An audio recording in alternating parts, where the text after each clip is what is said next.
Well, good afternoon, everyone. I'm Sharon Barrios, the interim dean, not the interim dean. I'm so used to saying that. I'm actually now the dean of the Office of Graduate Studies. We're really happy to be among the first to welcome you here and to congratulate you. You are now a member of a distinguished community of student scholars. We expect this will be an interesting, productive, and intellectually challenging time and journey for you. Today's event is not meant to be a comprehensive review of all things graduate studies related. Instead, our goals are to help ease your way into your new semester by welcoming you, offering you words of reassurance and encouragement, and offering you enough information, we hope, that you will know where to go and whom to see to get the help you may need in the transition to your new life as a graduate student. So I'm going to start by maybe taking 30 or up to 40 minutes to go through some of the slides that we have and to lead a bit of a discussion. And then we'll turn it over to one of our graduate students, Anthony Ruiz, to talk about our social media sites. Then we'll have time for question and answers and discussion after that. And we'll have graduate staff here to answer questions. Isaiah Hamilton, I see just popped in. He's our graduate student assistant. Hi, Isaiah.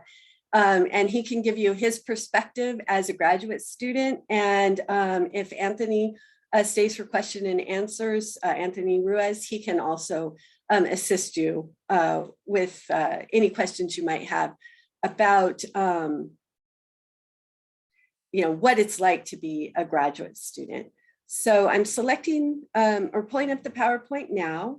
So let me know if you can see that okay. Can you see that yet?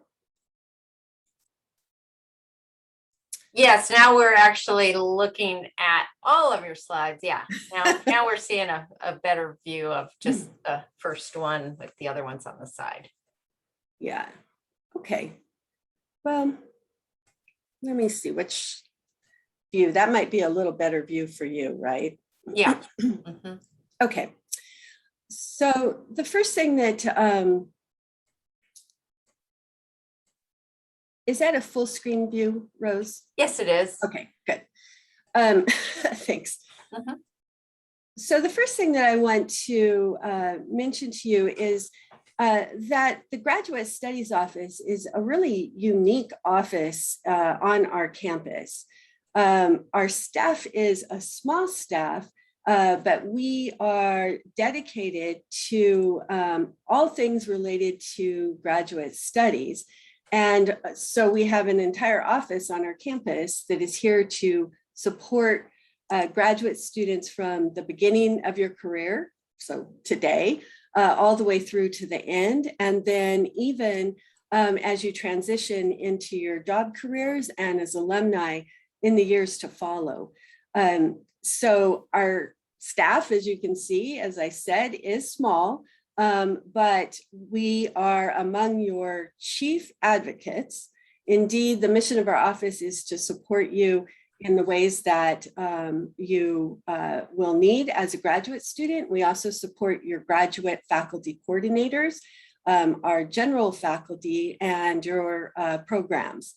We're here to help you from today and then beyond, as I said. So don't hesitate to call upon us for assistance. I'm confident that you'll soon see why. I say that they're the best staff in the world. So what we encourage you to do is at any point that if you have a question about anything concerning your career as a student and you're not sure where to go, the first place you can start is with our office. So you can email us, you can call us, you can stop in for one of our virtual chats, or you can stop by the office. And if we don't know the answer, we'll make sure that we find the people that do. You're going to hear us say that more than once today, probably. So before we actually start our formal presentation, I wanted to ask you this. How many of you are nervous about this new chapter, this new adventure that you're embarking on? So you can, raise your hand or nod your head or just even, think to yourself. So how many of you are nervous to some extent about this new chapter? So, perhaps you feel a bit uncertain about your abilities to succeed. Maybe you feel unprepared, or you're thinking, I've been out of school for so long, I forget how to do this. Or I just finished my undergraduate degree. Maybe I should have taken some time off. Maybe I'm not ready yet. Or if you're from a different region, a different state, or a different country, you may be thinking, how will I adapt to the culture of this community, to the university, or to my department? Perhaps thoughts going through your mind have to do with your job, with your family, and so many of the other responsibilities that you have. And you're asking yourself, how am I going to balance all of this?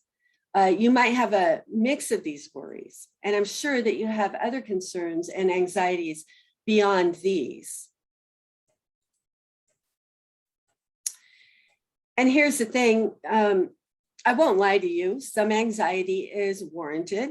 Grad school is distinctly different from your undergrad education. It's more challenging, it's demanding, it's rigorous, and it is much more time consuming.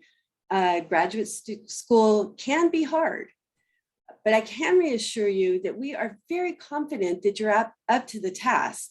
So how do I know this? Because I don't know each of you individually. Well, we know history and we know statistics. And what they tell us is that the vast majority of our students complete their degrees. In most of our programs, 93 to 100% graduate, and at least half of those do so in 2 years. Of those who don't finish, it's usually a personal choice and not because they failed out or were unprepared to succeed. But this sense of possible failure looms large in the minds of new students. In fact, a term has been coined for that feeling of impending failure. The term is called the Imposter Syndrome. And this is the feeling of insecurity, or the feeling that you don't belong here, the feeling that you'll be, found out that you don't belong in graduate school, and maybe somebody will ask you to leave. In fact, the first time I encountered the term imposter syndrome, not the experience imposter syndrome, the first time I actually heard the term was when I just finished my first year as a PhD or doctoral student. And I was gathered with my peers to celebrate that we'd made it through our first year.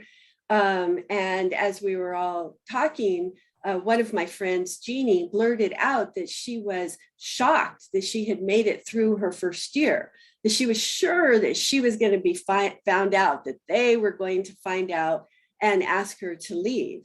And as she was talking about her feelings of insecurity and her feelings of sense of, a lack of belonging, or a sense that she couldn't adapt to this new life, my mouth kind of fell open.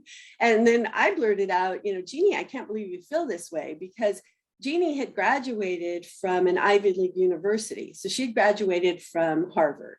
And later I did learn that she was at the top of her class. So maybe 1 or 2 out of like 6,000 graduates. And I was an undergrad and graduate student from Chico State. So I had definitely gone to graduate school feeling, insecure and feeling like an imposter. And I was shocked that this person who was from such an elite university would feel the same way as me, who was from a state university that was not in the same class as Harvard. And I said, if you don't belong here, what am I doing here? And then it turned out that every one of our peer group that was at that event, and it was all of us but one person, all admitted that we felt exactly the same way, to lesser or greater degrees. Some of us felt it every day of that first year of graduate school, and others of it felt it kind of periodically. And at that point, that is when somebody said, I've heard about this, it's called the imposter syndrome. So I bring this up to you because I know that not all of you are going to feel the imposter syndrome. But we're pretty sure, and we know this through the research that's been done on this, that most of you will at one point or the other. And so I want to show you this little Winnie the Pooh graphic to encourage you to know that, you know, as this piece says, you're braver than you believe, stronger than you seem, and smarter than you think. Because when you have imposter syndrome, you doubt all of those things. So please do keep in mind that if you're feeling insecure, or you're feeling like an imposter, or you're feeling like you don't belong for some reason, that almost everyone feels that way at some time or another. But remember that very few of our graduate students fail to succeed.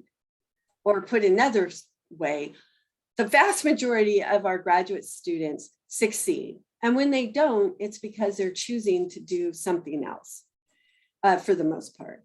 And in all likelihood, you are going to be one of the many, many, many successful graduates of our graduate programs.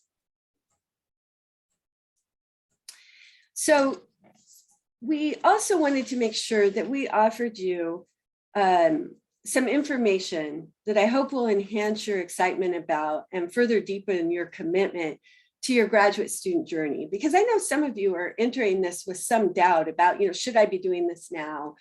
Should I be doing this at all? And why should I be doing this? And so we just want to give you some backup for why we believe that this is a good decision, and why perhaps you should feel confident that you're making a good decision. So the first thing I wanted to mention is that you are joining a cohort of over 15,000 master's graduates that stretch back more than 50 years at Chico State. And they draw from our local region, other parts of the state, other states, and from all across the world. And so like our past students, we know your group will go on to make significant contributions to your disciplines. So through your experiments and through your research and through your community activities, through your volunteer work and practicums and internships, we know that you will be making contributions to your discipline and to the region and to industries and organizations as you move beyond our region to pursue your job or further research and doctoral programs at top-notch universities.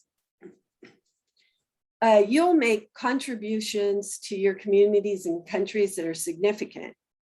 In our region, our former CSU graduate students, as well as our current graduate students who are serving as volunteers, interns, and through their practicums, are helping to sustain the entire North State region's government, our educational institutions, business, and social enterprises. Our graduates can be found serving, protecting, and maintaining most of the necessary functions of our region, and then beyond, including our state and beyond that even.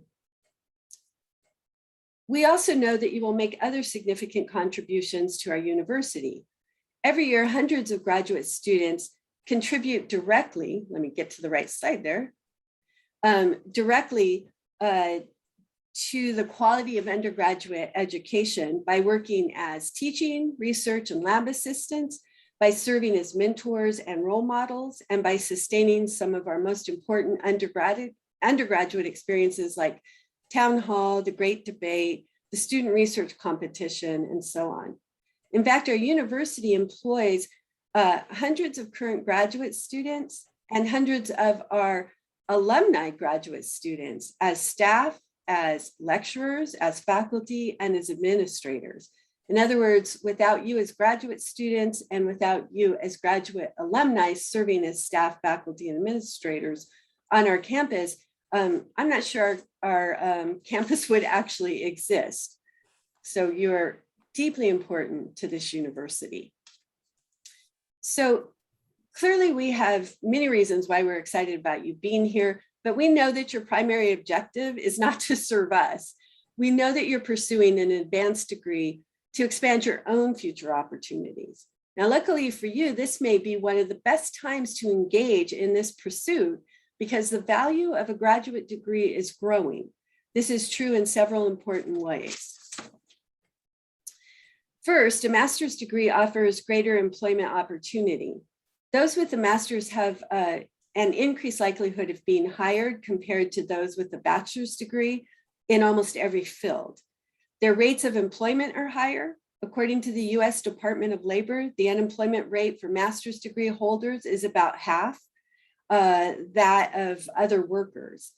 We found, for example, during this COVID-19 situation, I think researchers were pretty surprised to see that there was a huge gap between those holding master's degrees and those holding only bachelor's degrees in their employment stability, advancement, and wages. So it was assumed that there would be some difference in those two groups, but what they found is those with master's degrees had far greater wage security and far less job loss than even those with a bachelor's degree. We also know that in many career sectors, a master's degree is replacing a bachelor's as the minimum requirement for employment. And those with master's degrees have an increased chance of being selected for upper management and administrative positions. In fact, most of our top leaders actually across industries and across government hold a master's degree or other graduate degree. We see this in government, law, science, and education. We see this in business, where the vast majority of those leading, for example, the top 1,000 companies hold graduate degrees. So while holding a graduate degree is not a guarantee of ultimate success, it certainly opens up many more doors for employment. We also know that master's degrees offer enhanced financial rewards. So those with master's degrees continue to significantly out-earn workers without. For example, the median annual salary for US workers holding a bachelor's degree is just over $65,000. The median salary for those with a master's degree is $80,000 or over $80,000. So that represents a significant difference in average annual salary. Over time, that can amount to more than $500,000 difference.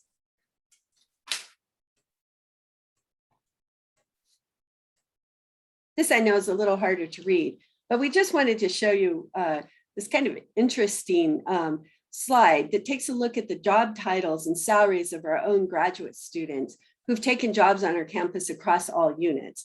So these are vice provosts and deans and directors and faculty, coaches, analysts, advisors, consultants, programmers, coordinators, technicians, and many, many more.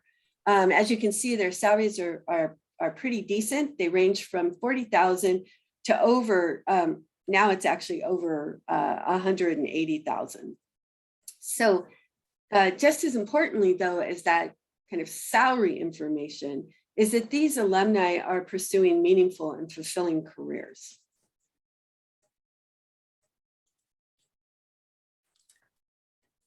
A master's degree also offers personal growth and a sense of accomplishment.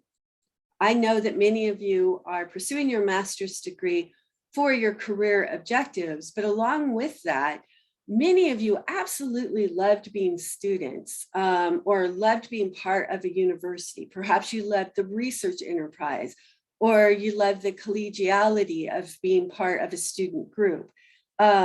So a master's degree offers you that chance to extend some of those valuable opportunities you had as an undergrad. It helps you to develop your mind, gain deeper knowledge, and engage in a challenging and rewarding experience.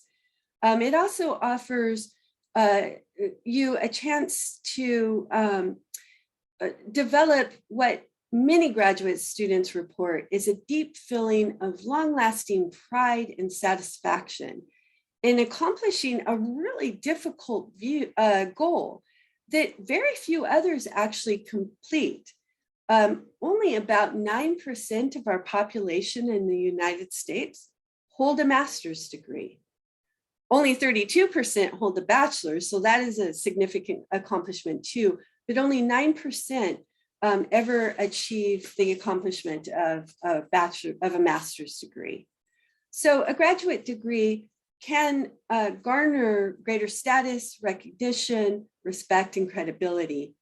And then also, I think that something that is, really important to remember, and that we, experience all the time as we're working with graduate students and with our alumni, is that we know that as our world faces deepening and newly emerging economic, social, and health problems, environmental problems, and so on, things that we're experiencing, unfortunately, right now in many ways and very intensely, is that graduate students go on to bring about solutions and bring about new possibilities that are required of people who are knowledgeable experts and innovative thinkers. So business, industries, and governments are depending more and more on those with master's degree to fill some really crucial roles in managing some of the most important issues of our day.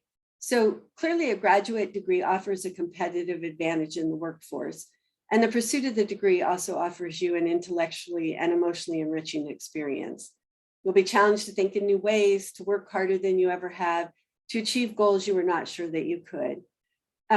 Of course, though, success doesn't just happen without a lot of work on your part, without a lot of support and guidance from others. But rest assured, we're here to help you in all of those endeavors.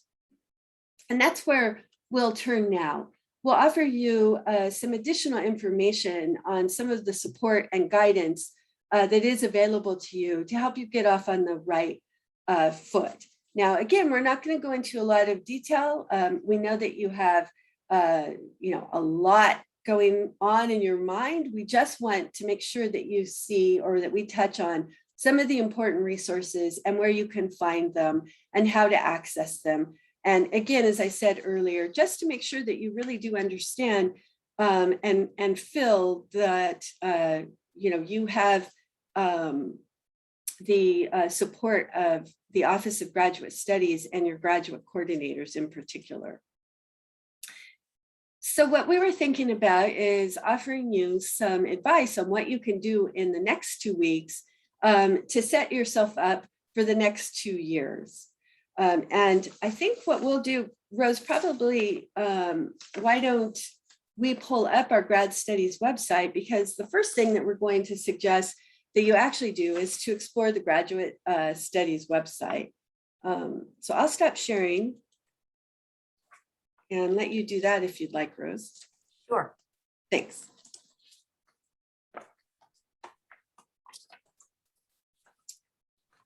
Okay. Okay, thank you.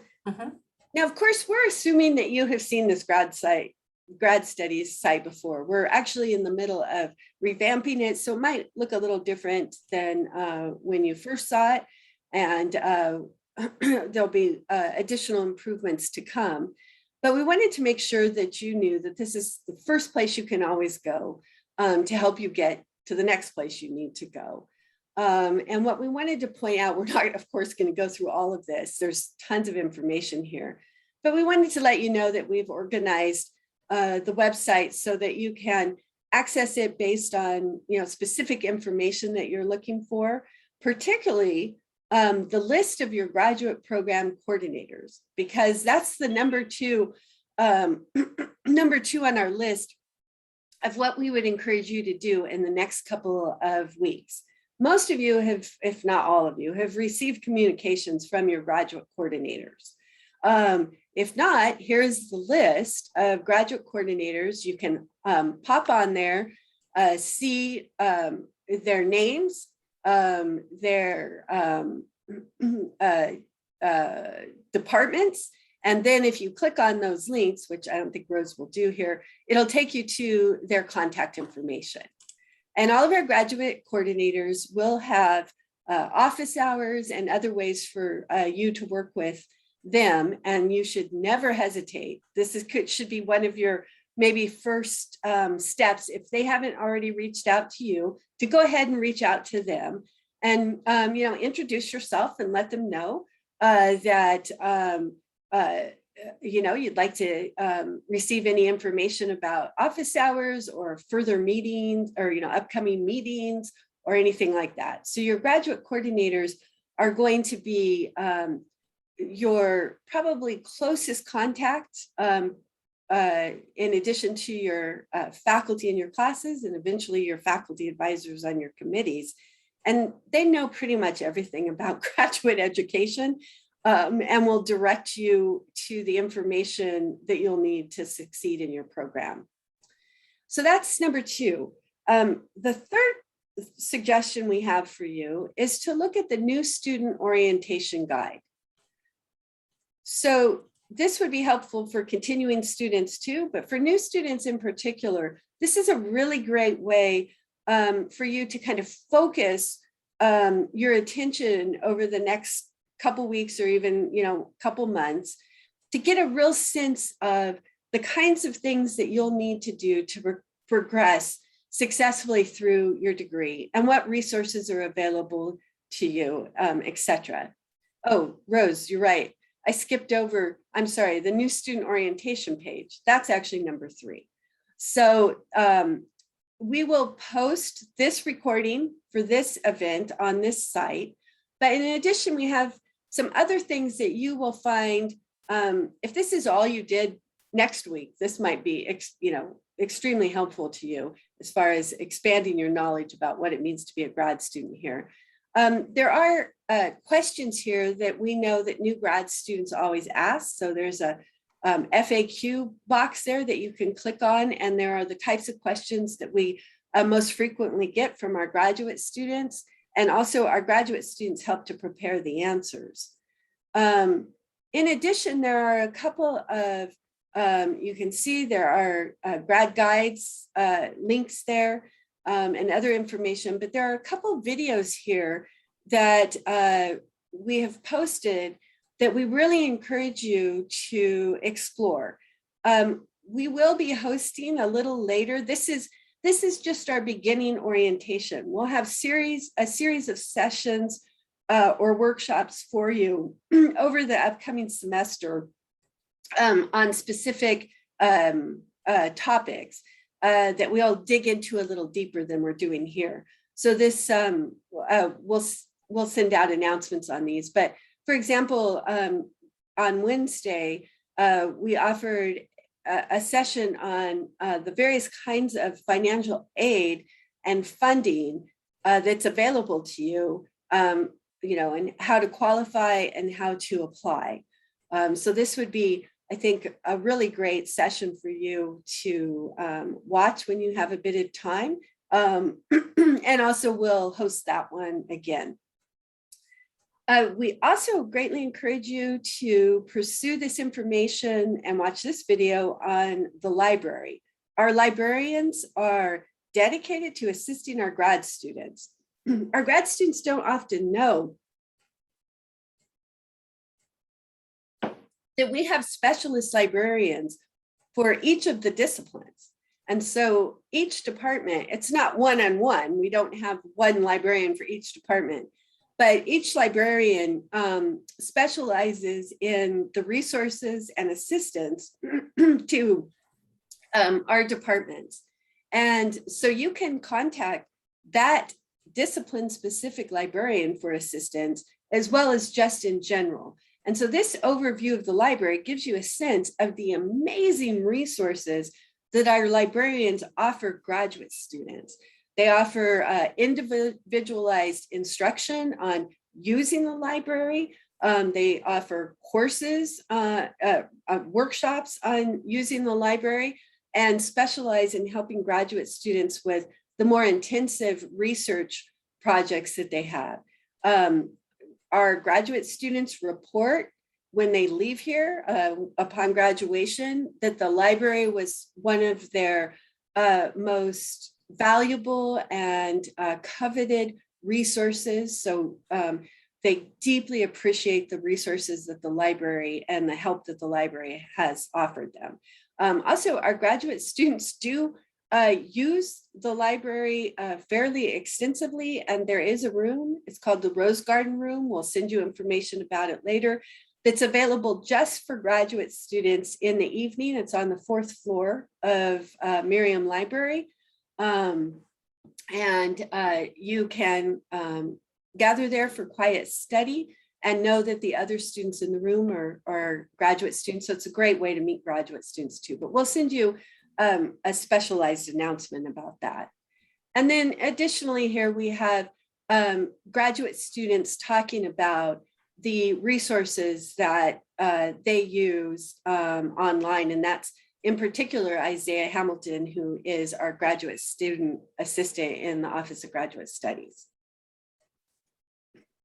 Okay. So after you've explored that site, you'll see on our webpage that we have these graduate study guides. And the one that I would direct to you first is a guide for new graduate students. In addition to that guide, we also have the larger general policies and procedures and formats for graduate students that you're also responsible for reviewing and knowing the information in this guide. This guide also includes assistance on developing your thesis and projects and so on. So that's kind of a sense of it. You don't necessarily have to hop into that, but you'll find a lot, in your first week, but you'll find a lot of information. Rose, go ahead and pull up a guide for new graduate studies, if you would, please. And yeah, let's take a look at the table of contents. Thanks. So this one is kind of a much quicker and user-friendly for new graduate students than the general guide, but it gives you a lot of information, as you can see here, from information on financial assistance to some of the more general resources available to you on campus, like the rec center, some of our museums. It gives you some statements on our commitment to diversity and inclusion, for example, and our commitment to making sure that all individuals feel welcome as graduate students on our campus. So it's kind of an overall guide for you to explore primarily campus resources. Okay, thanks, Rose.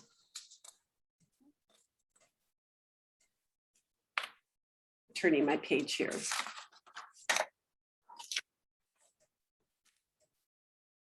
So in addition to this, I guess we can stop sharing that, Rose.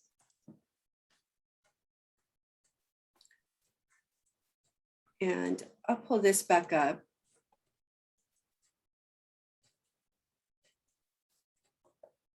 Oops.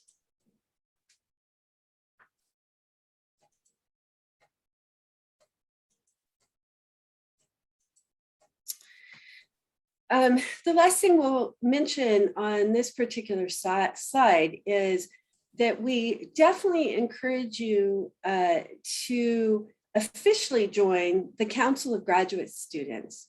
This is an official graduate-oriented student association that is made up of all graduate students on campus and is there to represent your interests. So the leaders of the Council of Graduate Students and the officers are graduate students. Our Office of Graduate Studies serves as their advisory group, but the graduate students for the Council of Graduates for COGS determines each year what their agenda is and what their interests are in helping to support and further your interests as graduate students. So this is a really great way to meet graduate students from across the campus. So even though you are all automatically members, if you want to join as an officer, there are some openings for officers. So if you would like a formal position, if you're thinking about, that you're someone who is an activist, or you like organizing, or you want something different and unique on your resume, consider joining the Council of Graduate Students. We'll share their information in a minute and help them develop their agenda for the year and how they'll serve you as graduate students. In addition, we'll suggest that you also follow the Adelante Post-Baccalaureate Pipeline Program. It's a grant-run program out of the Office of Graduate Studies and Undergrad Education. to assist undergrads and graduate students in pursuing their graduate degrees, graduate students to transition to undergraduates to graduate, and then also our graduate studies social media.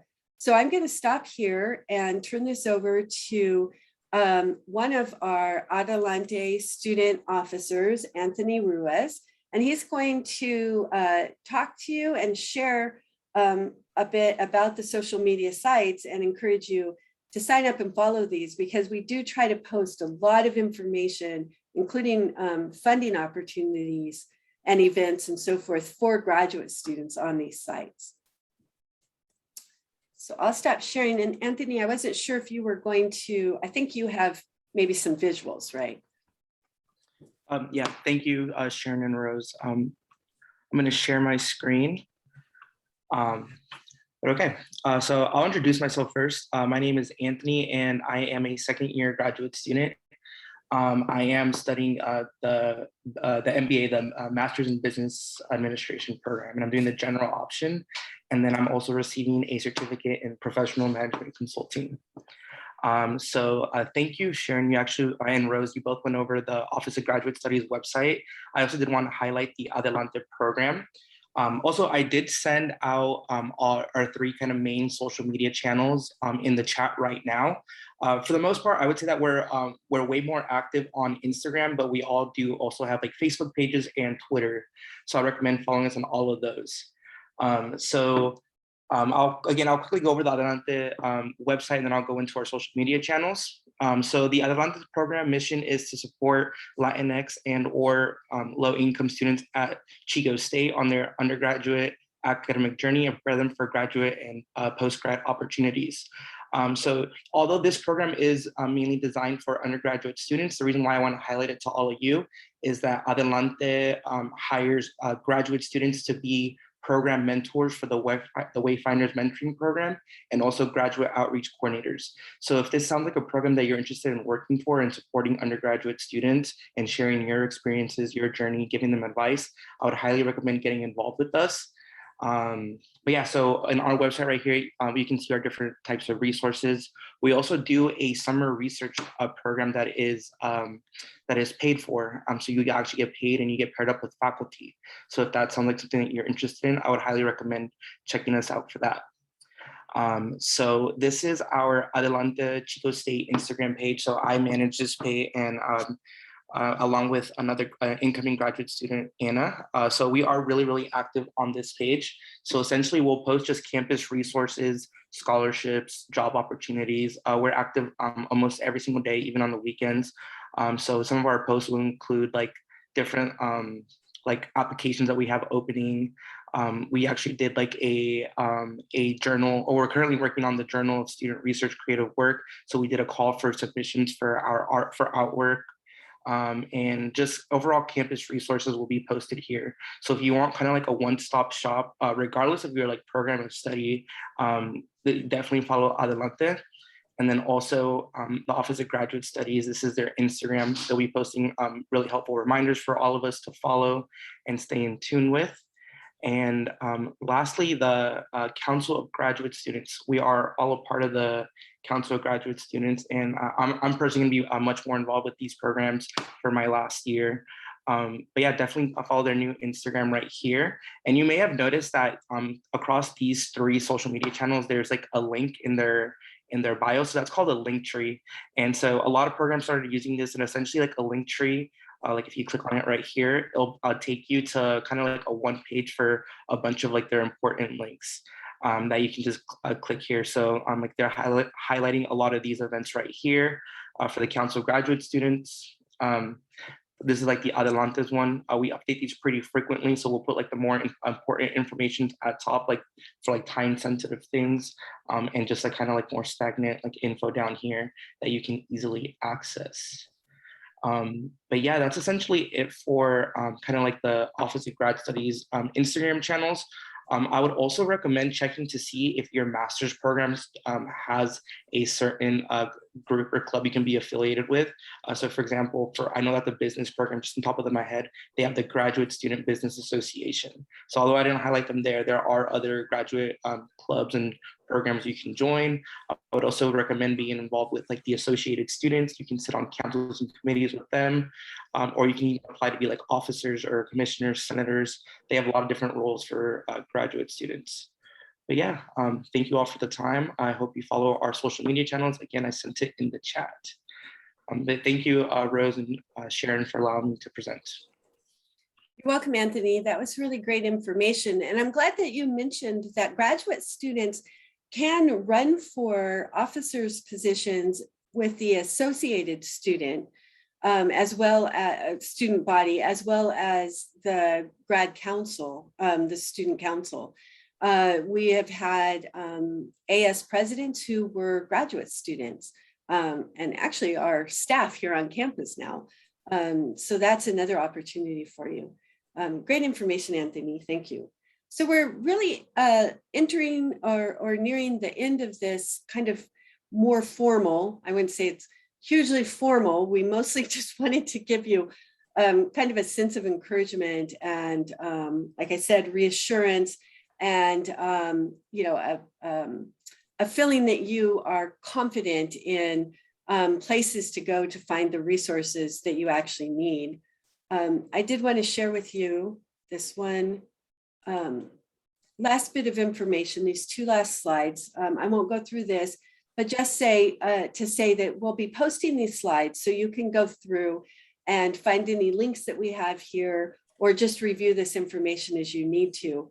As you can see here are some key allies and resources for graduate students. There is specialized contact individuals in the financial aid and scholarship office just for graduate students who specialize in graduate student financial aid. We also have a writing center to assist you with some of your writing skills needs. The Career Center is there for you now and at any point in your future after you graduate. The Wildcat Counseling Center is there to help with any emotional or psychological needs that you have. And we also have a Wildcat food pantry that I encourage you to explore, because they are dedicated to ensuring that our students are getting the food and the nutrition that they need, and will help provide you with information about other sources of access to support for getting the food that you need as a student.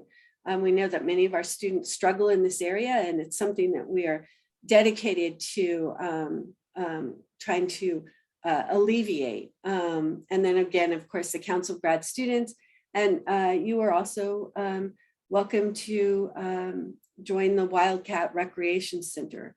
Those are just a few of the resources, of course, but these are some of the keys that we know that our graduate students most appreciate. The last thing I do want to end with is with COVID related information. We have this site on campus that you can go to if you're at all confused about what the campus requirements or restrictions are, or support that we're offering regarding the COVID situation. So it's a fast moving situation. It's been a bit of a roller coaster for those of us, if you've been an undergrad here, you know, or are working on campus already. It's a roller coaster to some extent, but the campus is really trying to be proactive. One of the things that you should know is that the CSU system, coming from our chancellor's office, who oversees all the CSUs, did determine that by September 30th, all individuals coming onto campus would have to be vaccinated or have an approved exception. And the exceptions are for health reasons or for religious reasons. And so we're being asked as students and as staff and as faculty and administrators to fill out a form. It's very simple, very quick, that attests to your vaccination status, or if you're not vaccinated, to indicate that you're applying for one of these exemptions. So this is something that you might look at, over the weekend, and as you start your first week, to be familiar with what some of the protocol is. We're also requiring all individuals indoors on campus to wear their masks at all times, unless they're alone behind a closed door. I think that maybe that's all I'll say at this point. But if you look at this site that we've put up here, there's a lot of information here about how you can reach out if you have concerns about your own health, or if you're stressed about this situation, people to assist you with managing that stress. So be as proactive as you would like to be in that regard. Again, if you aren't sure that your question is being answered, or you're not really sure where to find the answer, again, contact our Office of Graduate Studies, and we'll find the answer for you, or we'll connect you to the right person. I do want to stop there, actually, and I want to ask any of the staff who are here, or I saw a couple of our grad coordinators, Ben Seipel, Dr. Ben Seipel, and Dr. Jennifer Malkowski. If there is anything that you want to add at this particular point before we turn over to our question and answers. So it could be about maybe what I just said about COVID, if there's something you think we should cover, or just, any words of encouragement. I'm putting you on the spot because I didn't ask you to prepare anything. But I know that none of you are particularly shy. So just wanted to pause for a moment and give you a chance if you wanted to pop in. Sure. I'll just say welcome. I clearly didn't, I had my camera off. So putting together my office, but this is it's really encouraging and energizing.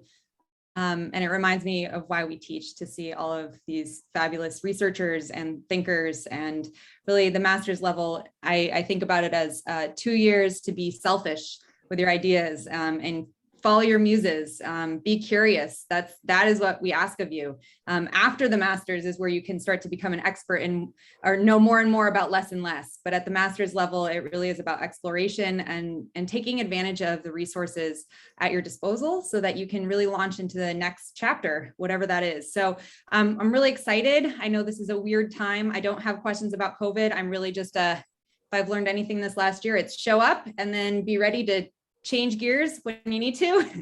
But just know that you have a good team here at the graduate school, and each of your home departments. And I look forward to getting to know the other advisors or coordinators as well. So thanks for the opportunity just to say hi, Sharon.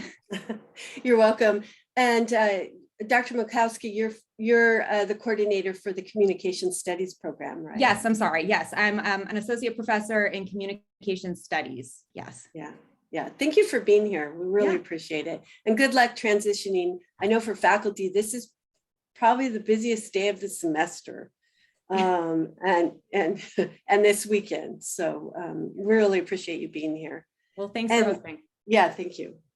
And Dr. Seipel, I'm putting you on the spot too. And so if you want to jump in, go ahead. And if you don't, that's fine.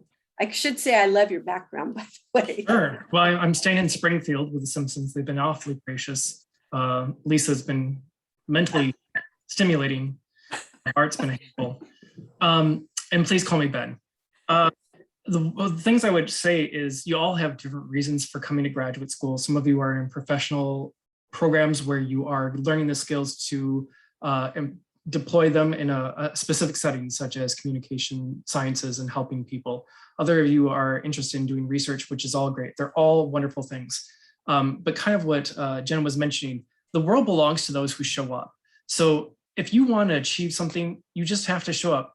And speaking to that imposter syndrome that Sharon said at the beginning, you are better than everybody else because nobody else is here. So you're already better than average. Keep that in mind for everything you do in life.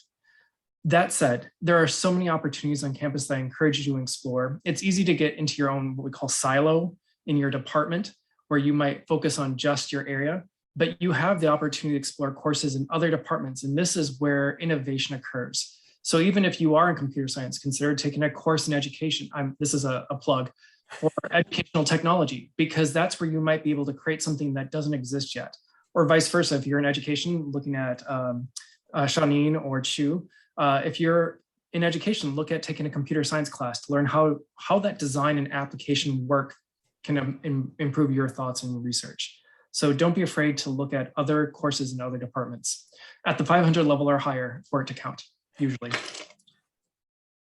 That was wonderful, especially off the top of your head. Thank you very much. Well, there's a lot of top of my head there, so.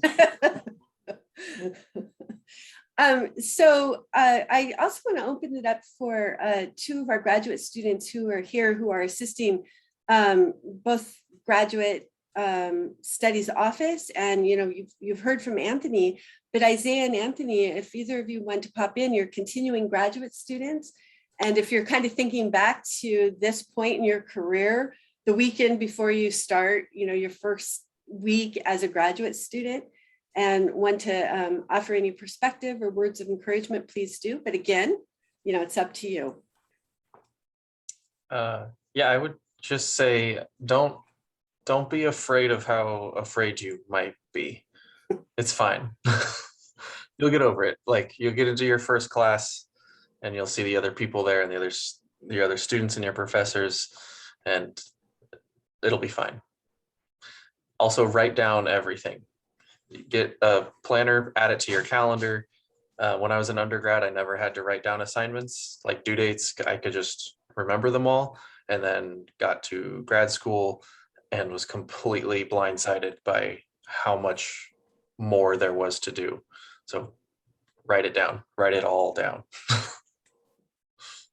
That's great advice. Thanks, Isaiah. How about you, Anthony? Yeah, I would say that I was also very, very nervous. I came from a different discipline in my undergrad. I did sociology and social science, and then I went into business because I wanted to change it up. So that was really nerve-wracking for me, but I received a lot of support from the faculty and students in my program. There were other students that were similar like me, surprisingly. So that really helped out. So I really had to go outside my comfort zone. I consider myself to be pretty shy and introverted, especially with kind of the virtual learning. That was kind of an obstacle. But now that we're going back in person, for the most part, for some of my classes, I look forward to being more involved in the classes. That's what I do kind of regret. In my undergrad, I was pretty active just because I was in my program for a while, but then going into business, I didn't really know the professors. But after a year of being in the program, I really appreciate it. So yeah, just be active and engaged, take advantage of other opportunities that you can find on campus, and reach out for help. That's really great, Anthony. And I think the fact that you switched from your undergrad majors to an MBA and are succeeding might be really encouraging to some of the other students here who are doing something similar, because it can be particularly intimidating because you think, I'm not quite prepared for this. But your programs are prepared to help you. One of the nice things about graduate study, one of the very best things is that your cohorts will be pretty small. Your classes will be small. You will know and get to know the individuals in your classes. You'll get to know your faculty and other people in your department. It is definitely a more intimate kind of educational experience that offers, something completely and distinctly different probably than your undergrad. Your faculty, the professors love working with graduate students. It's easier for us to recruit new faculty when we have graduate programs for them to teach in. They want to work with you. They want to teach those higher level classes. So they want you as students, and they want to work with you on your research, and they want you to work with them on their research. That does mean that you do have a level of support from your faculty and a level of connection that you might not have had as an undergrad, and then it becomes a very distinct and supportive way to pursue your education.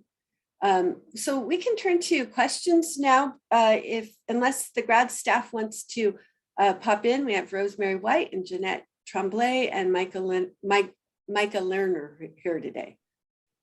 You know, I just wanted to make one quick little note that on our new student orientation webpage, we don't yet have some information about the Merriam Library. They're going to have some shorter hours for the first couple of weeks of the semester, but then they intend to open that up as they get a little bit more staff. So we will try to get that information up, and that information is on the Merriam Library webpage. But I just wanted you to know to remember to take a look at that, because their hours are a little bit shorter than they will be after a couple of weeks. So that's all I wanted to say. Thank you, Rose. I'm sure the library appreciates that shout out and that information. Okay, why don't we then just open it up for questions? And we know from experience that it is hard to get the question and answer period going on Zoom compared to when we're in person. And when we're in person, we know that this kind of session or this part of the orientation, and usually we have a lot of food and things to drink, and it makes for a nice kind of social environment that we're really missing here in this kind of Zoom environment. And that kind of question, answer, talk, discussion usually goes on for quite a while, but we're finding in our Zoom sessions, it's inhibiting or it's overwhelming or something, right? So we're just gonna sit here and maybe start talking as questions pop up, and you are free to raise your hand, or right now just pop in actually, since nobody else is talking, or put your question in chat, and we'll do what we can to answer your questions. It looks like maybe Jessica, do you have a question? Hi. Yeah, I did have a question actually. In terms of parking, I know I'm doing adaptive PE, so all my classes will be in YOLO Hall. And I wasn't sure if there's like a parking lot over there, or do I have to get a permit, or I'm not, how does parking work here? Oh gosh. We're laughing. I have to laugh at your question in this way, not because it's a bad question. It's quite a common and important question, but because sometimes I'll say when I'm working with student groups, and I encourage them to reach out to graduate studies and to reach out to me, that, I'll respond directly to any student that writes me. I'll meet with you if you need to meet with me. And one of the examples I give is that every year I get questions from students about parking. To be honest, the best place to go for detailed information, oh, Micah, thanks, I was just gonna say, is Micah just posted in the chat a link to the website for parking. And so in answer to one part of your question, yes, to park on campus or in any of the campus parking areas, you will need a permit. And there are different types of permits that you get, and there are going to be restrictions in some of the parking areas on who can park in that particular particular parking lot, depending on your permit. So over in YOLO, or over by YOLO, does anybody know what's the most convenient parking spot for YOLO? Down the street. Down the street. There is a parking lot in Nettleton Stadium. Is it okay if I chime in really quickly? Yeah. Yes. How you doing? My name is Joel. Nice to meet you. When I first went to Chico, parking is very difficult. You got to get there like 7 in the morning, 7:30. Okay, you got to be first in the parking lot and ready to go. You got to show up real early. So you can go get a permit, like they're saying, or do you want to get a nice little warm-up walk about 3 or 4 blocks away? And it's up to you. I ended up doing the walk because you find parking down the street. You just got to walk to your thing, bring your lunch, all your stuff, you're good to go. But honestly, that's up to you. The parking didn't work for me, so I went back and I took my permit back and I had to get my money back. You know, I was like, look, this is not working. I can't find any parking. But to each their own, everybody's different, right? But for me, it's just a suggestion to you, park a few blocks down, man, by where the houses are at, and just park there and walk, and you're good. You save a semester, but you know, that's just me. That's all. I can also say something about that. Hi, everyone. My name's Sophia. Nice to meet you all. I also went to Chico for undergrad, and near school, there's parking meters. So like if you get there like 15 or 10 minutes before class ends, sometimes there's some parking spots available all throughout the day. But there's also this street called Rio Chico that's really close to Yolo Hall, and those parking spots are free. But those are kind of harder because they're free. So you just have to get lucky. Sometimes it just takes luck. Wow. Thank you. Great tips. Anyone else on parking? Thank you so much. Yeah. Yeah, it definitely is. I was an undergrad at Chico State in the 80s and a graduate student in the early 90s. And our student body wasn't quite as large as we have now, but the parking situation was as bad and in some cases even worse because we didn't have the parking garages, and we had Nettleton Stadium and maybe one other place.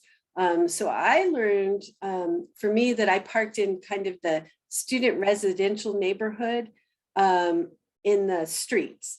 So, like 4th Street, 5th Street, and so forth. And, and that just became my kind of normal place to park. So anything else?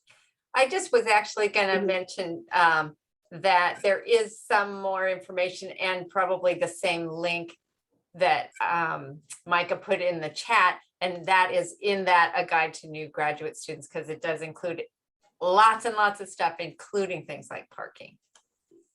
You know what? I'm embarrassed to admit that I don't know is, do we still have the free shuttle? That so we had a shuttle that would pick students up at different points, especially the large residential areas off campus where a lot of students were, and then drop them off at campus. But I realized since the COVID situation, I'm not sure if that still exists. Does anyone know? Well, I do know you can take the Beeline, the city transportation free with your student ID, but I'm not sure about the shuttle. Yeah. It's still free from what I understand. I've heard from others, but the problem is that shuttle and the COVID, that was an issue in regard, right? Because they were taking to I think it was University Village, things of that nature. Mm-hmm. Right. Before COVID, yes. When COVID happened, right. So that's a question I get it, man. It's tough. Right. But, especially, I'm so glad that you all mentioned that the bus service, the Beeline bus service in Butte County, if you have your Wildcat ID card, you can ride that bus service for free. I used to live right on the bus service, and even as faculty, I could ride that bus into campus and home every day for free.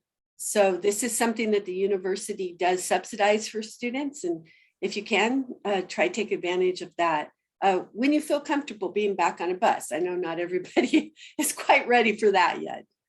All right, great. Any other questions? Hi, my name is Letty, and I am in the MSW program this year, the Distributed Learning Program. So my first day in Chico won't be until the weekend of September. I was looking through the parking website that provided. Thank you so much for that. It says that weekends are free. Will I still be able to park in the parking structures without a permit on the weekends when I'm there on Saturday and Sunday? I don't remember. Did anybody look up on the site there for her?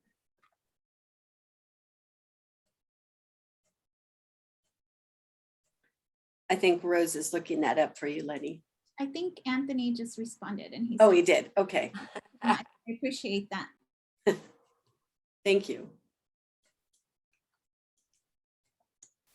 You can also park in the parking structure without a permit if you pay through, I think there's an app, or you can call a number and pay with a credit card. So that is an option, even if you don't have a permit and you need somewhere to park. If you can find a spot, you can park. But be careful, you can't park in all of the spaces. I think it's the second floor up, if I remember correctly.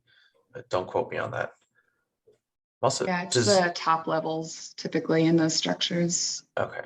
Does anyone know if they still have the gym equipment on the second floor of the parking structure? Gym equipment? They had the rec center equipment out there so that folks could use rec center exercise equipment during COVID, just outdoors. And I did not think that they still had it out there, but I'm not sure. Oh, I didn't know about that. This is why I attend the orientation session myself, I guess. That was really cool that the rec center did that. Yeah, they'll give you a warning if you park in the lower levels, and then if you continue to do it, they'll ticket you. So I had to find out that one. Yeah. But there is, one of those parking garages is across from the rec center, and it's not that far from YOLO Hall, by the way, Jessica. So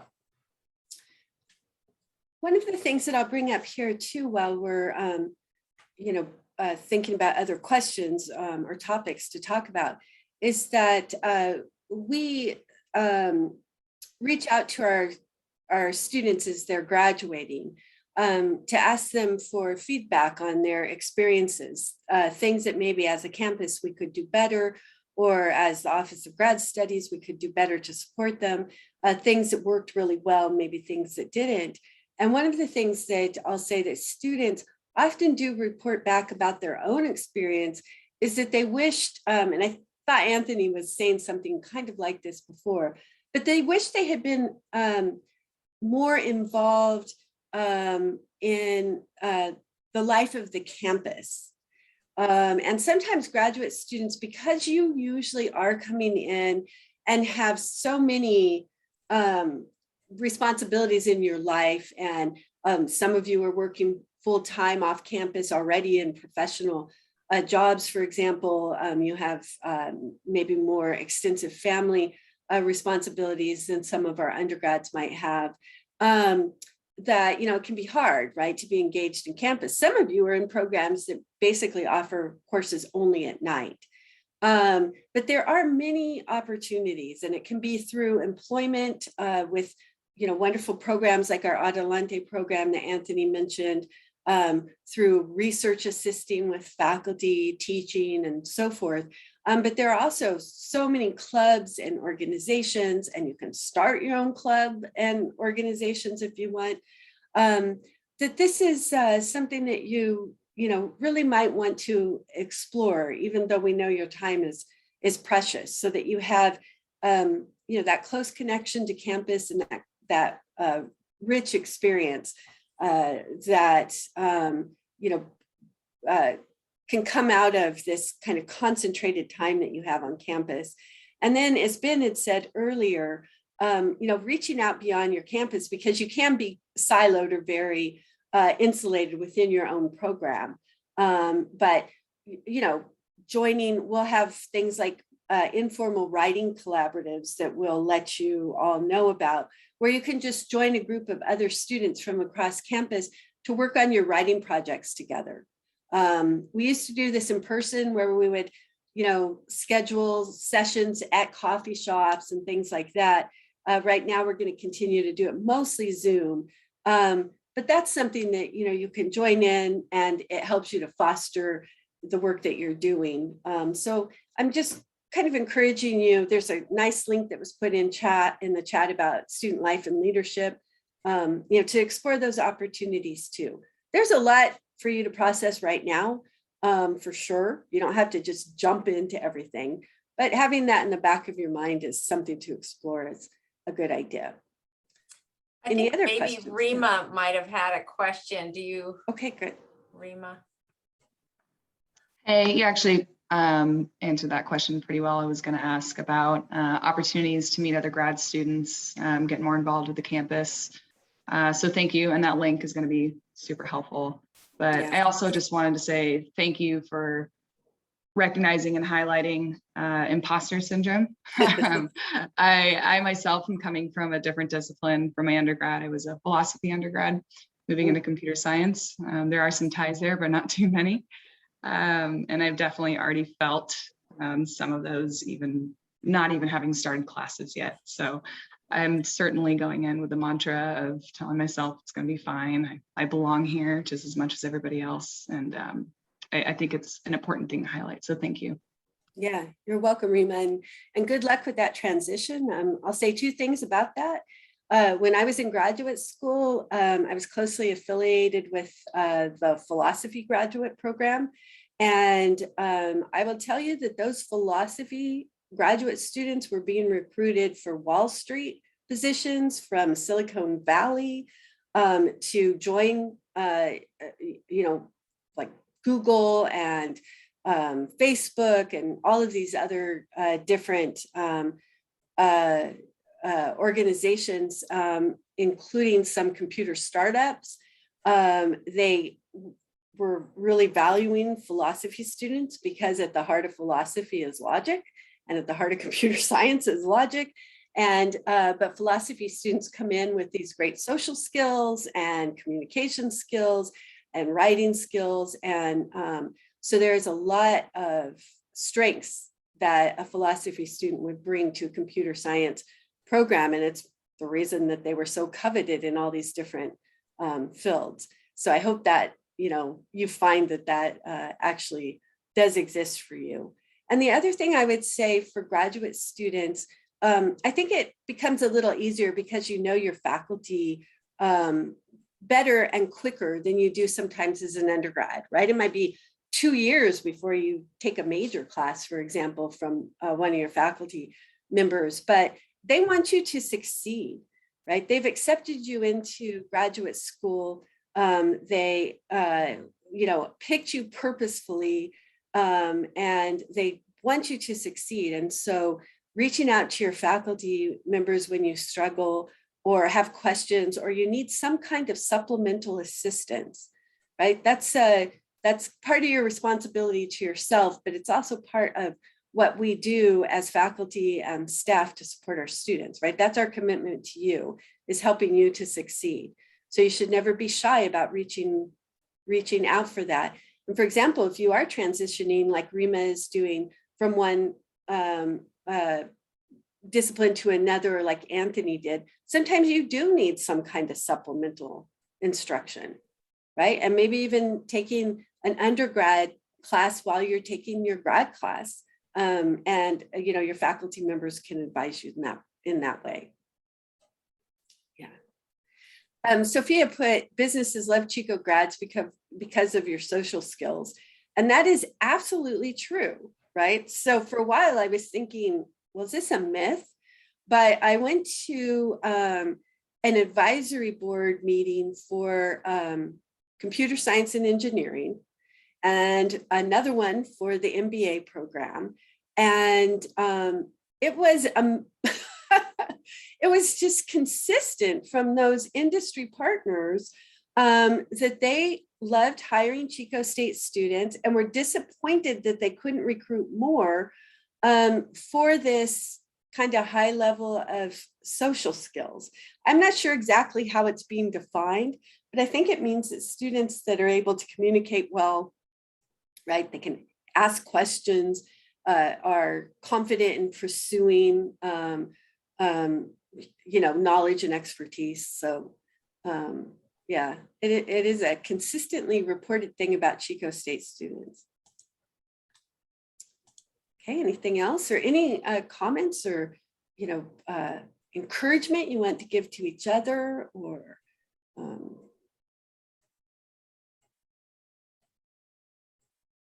I actually have a question about joining clubs on campus. So, because my master's is going to be in biology, so I plan to join the honors biology club. But I was working in biotech, and I was working as an engineering technician as well. So I was wondering if it's possible to also join the engineering club, if they would welcome me with like open arms and stuff like that. My guess is yes. And I will tell you that I suggest you contact the graduate coordinator, faculty member. Her name is Kathleen Meehan. One of the grad staff might be able to just quickly put in chat her name and her email address.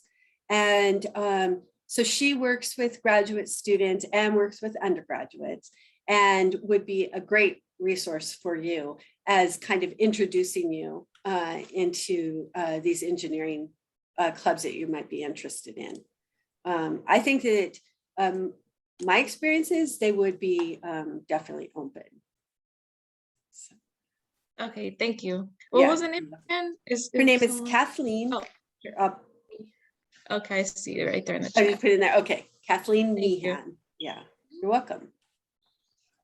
That's great that you're thinking about that, Sophia. Diversifying like that, you know, meeting people from across the disciplines, it can really help shape and direct you in a, you know, in a way that you never anticipated, right? So like the more experiences you have and the more diversity of experiences you have, the more you might find this path that you never actually planned for that turns out to be exactly what you should be doing, right? So sometimes it's all those like serendipitous things that we do that leads us, you know, in this amazing new direction. I just was telling Anthony's student group in Adelante the other day that when I was a student, I absolutely hated when we had to do some exercise where we had to report our 5-year and 10-year goals, because I thought, you know, I'm kind of living day to day here. And so, you know, I don't really know what I'm doing quite yet. I don't even know what I want to do. I didn't even know that when I was pursuing my master's to some extent. And so, you know, it turned out okay because I just mostly said yes to new experience, not always, but mostly said yes to new experiences. And somehow that just led me in the direction that worked best for me. Some of you are amazing at knowing exactly what you want to do and setting that course for yourself, right? But the rest of us, probably the majority of us, often stumble, or it feels like we've stumbled, right, into that direction. But that's the reason that universities do encourage you to join clubs and, you know, seek out new adventures, is really to help you, you know, define what it is that is most interesting and meaningful to you. Yeah. Sharon, can I jump in and add to that it's just a pitch for, exploring interdisciplinary partnerships. Yes, to break you out of the silo and whatnot. I'm somebody, I study the rhetoric of health and medicine. And so it was bridging the science world with philosophy and argument and whatnot. But I would encourage you to do that in order to challenge the imposter syndrome. Because what I have found time and time again in my own experience and also watching other students is that you understand your true value and your expertise when you pull it out of the field and you put it somewhere else. Because that really gives you a keen sense of, right, what are you learning and what are you becoming a master of that others are not a master of? And so I think it's just a really good exercise, even if it's grabbing coffee with someone from with an MBA or, you know, a chemistry master's student. It'll give you a chance to start to articulate and hear yourself articulate what is a value to you and how you see the world, and then how that can be complemented or complementing to other sort of pursuits and questions being answered. And we all know that complex problems have complex answers. And so I think that, I hope that we move forward and do more with interdisciplinary work on campus. And there's definitely a spirit of that here. And so I'm looking forward to the next decade of really forging that and making it more formal, because there's a lot of value added. So that's, go get them. I don't know. That's great, Jen. And that I definitely agree with emphasizing the interdisciplinary approaches to things.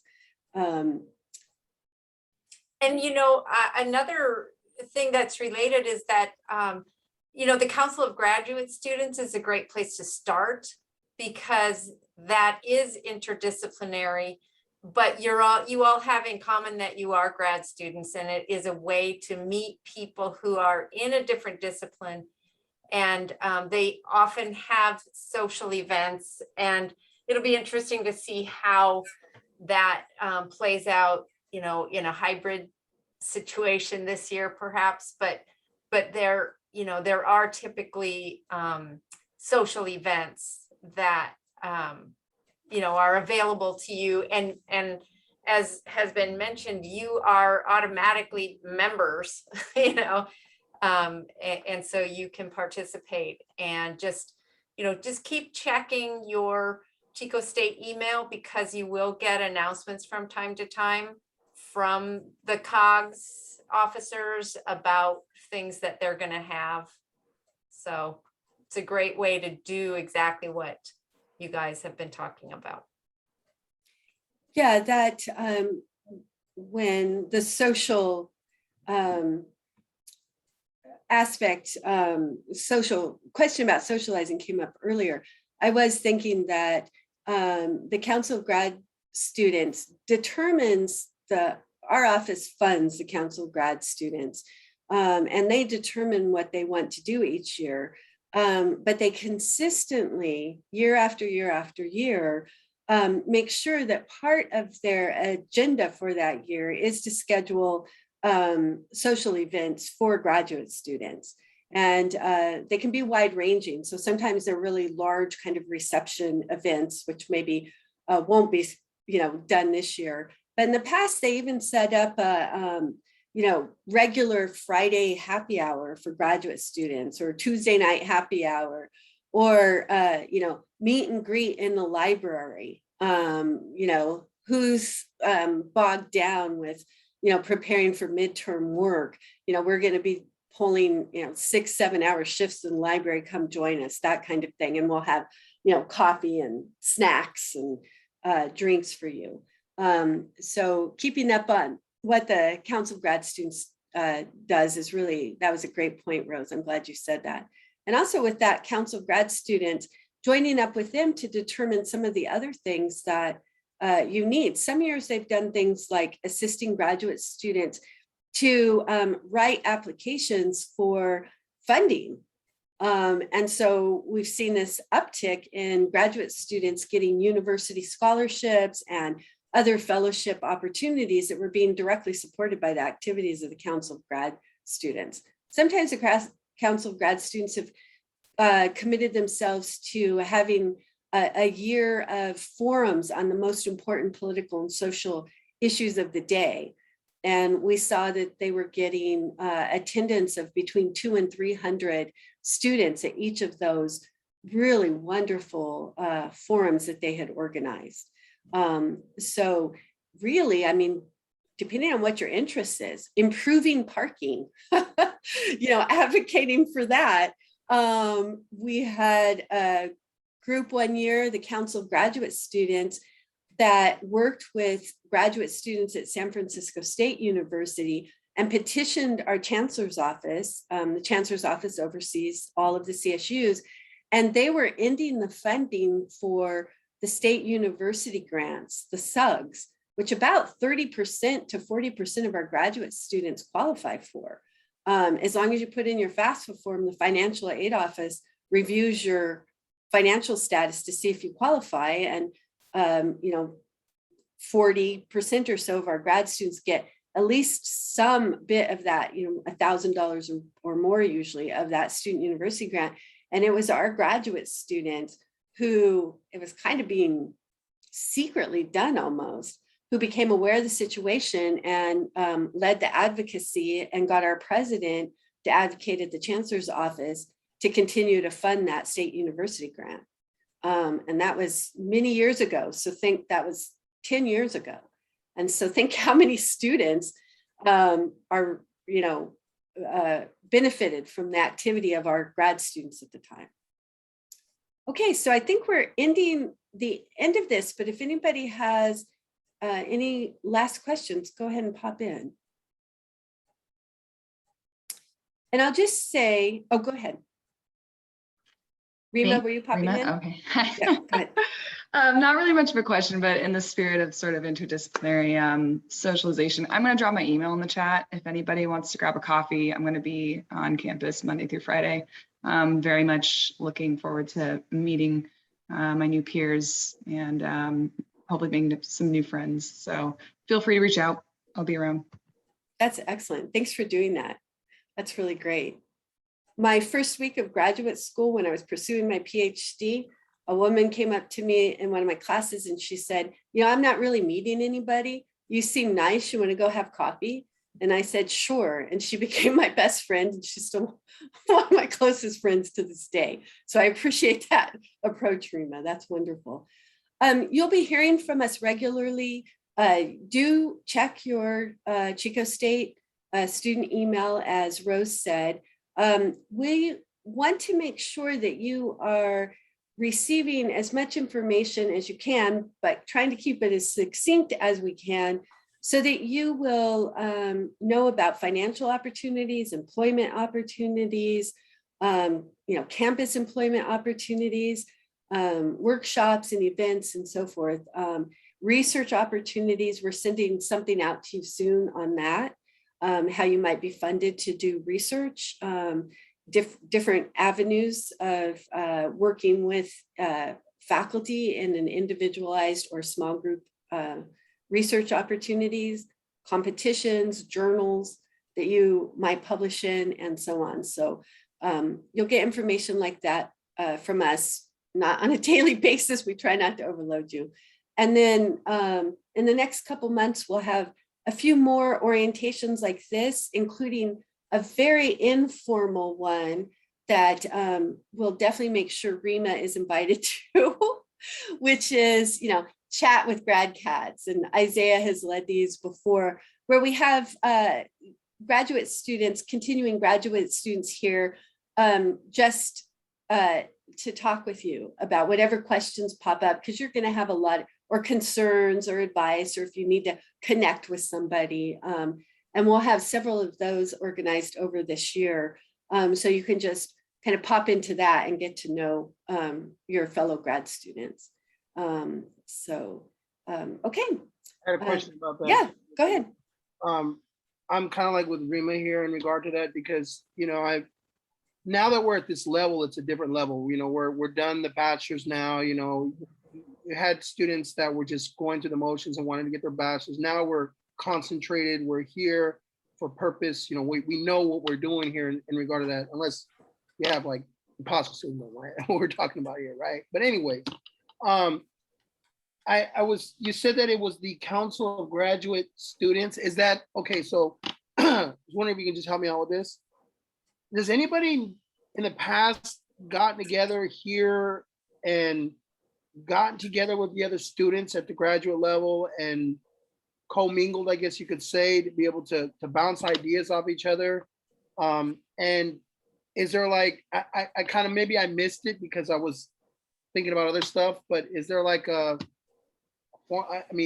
it just we go to this, we look up this on the CSU Chico edu and then just type that in and then it'll tell us a certain meeting place, or?